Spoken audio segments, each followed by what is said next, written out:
I have a saying that I've come to really believe in, and it's very simply, never allow your inability to do everything to undermine your determination to do something. We live in a world where it's almost impossible to bring about the transformations that you desire in a large setting in a single lifetime, or to do those things alone.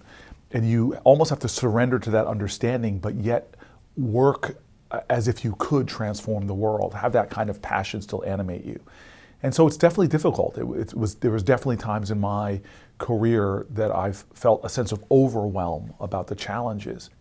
But I think the more that I learned about how incapable I was, the more it turned on to me this understanding that I can therefore manifest my strength. Once I have that confession to myself that I'm not Superman or I don't possess a magic wand to fix all this, it suddenly makes you feel very dependent in a empowering way.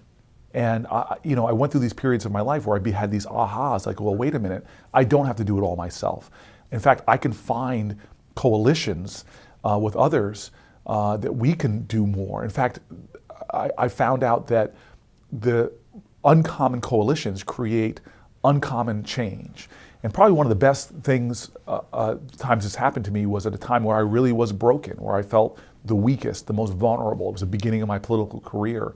And I'd just been elected to the city council and I faced opposition like I never imagined. And a mayor that was abusing me, I felt was abusing me in pretty significant ways, from my car getting ticketed all the time to even it coming out in the papers that my phones were being tapped.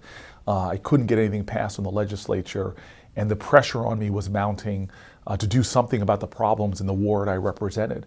And I had this breaking point where I actually was very ugly towards a leader in my community who called for me for help, and I ended up being incredibly disrespectful to them, letting out anger that had been building up and frustration that had been building up.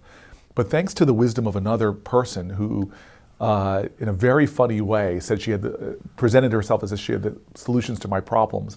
And I said, well, what's the big answer? And she said, well, I've got it. And what's the big answer? And she goes to me, you should do, and I'm like, yeah. She says, you should do something. And I'm like, what? She goes, just do something about it. Just do something. You don't have to solve the whole thing, I think was her point. And I ended up doing something radically beyond what I imagined. And by the way, this idea of cynicism about the challenges is a toxic mental and spiritual state, because it undermines your creativity. It inhibits your ability to see faint possibility amidst glaring challenges. And once you turn yourself into an agent of creativity and positivity, despite the wretchedness of whatever reality you're facing, you have breakthroughs. And so what I decided to do was to pitch a tent in this very troubled projects that was calling me for help, and announce to the world that I was going to go on a hunger strike until we did something about the problems that were there. And amazingly, thousands of people came out to the tent to lend a hand. And before you knew it, we were running activities for kids, had job fairs, we had health trucks coming out from hospitals to do health screenings for vets. We made some change. Now, did we solve all the problems? No. But that energy that was unleashed by these folks coming together, Black, white, Latino, Asian, Muslim leaders, Jewish leaders, Christian leaders, atheists, so many people came to that community that for a period of time, we were able to make a big difference in the reality. And it was just a lesson to me that,